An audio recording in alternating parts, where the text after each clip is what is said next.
Föld vízkészletének csak 2,5–3%-a édesvíz, ennek csak az egyharmada könnyen hozzáférhető az ember számára. Ezért kiemelkedően fontos feladat a víz tisztítása. Dr. Kertész Szabolcs elsősorban élelmiszeripari szennyvízek tisztításának technológiájával foglalkozik.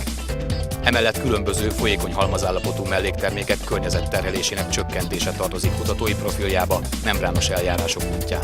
Ezt a témát már korábban elkezdtem, mármint Erasmus hallgatóként belecseppentem a membrános eljárásokkal történő víz- és szennyvíztisztítás témakörébe, és ezt gyakorlatilag folytatni tudtam a Szegedi Tudományegyetemen, mint PhD hallgató, és 2009-ben pedig felvételt nyertem tudományos munkatársként a Szegedi Tudományegyetem mérnöki karára.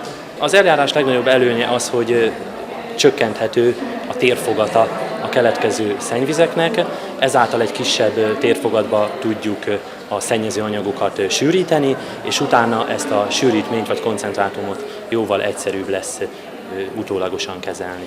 Ha a fordított ozmózis membránról beszélünk, akkor ez egy desztillált víz tisztaságú szűrletet eredményez, de természetesen ez nem egyből szennyvízből indul ki, hanem ez már egy előszűrésen átesik. Tapasztalt ösztöndíjas, korábban Európa több országában is tanult, dolgozott.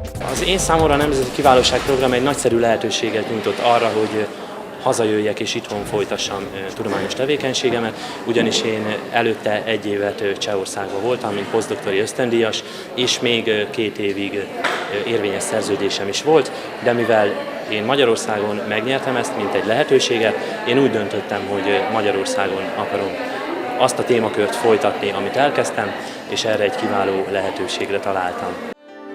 Készült az Európai Unió támogatásával, a Közigazgatási és Igazságügyi Hivatal megbízásából.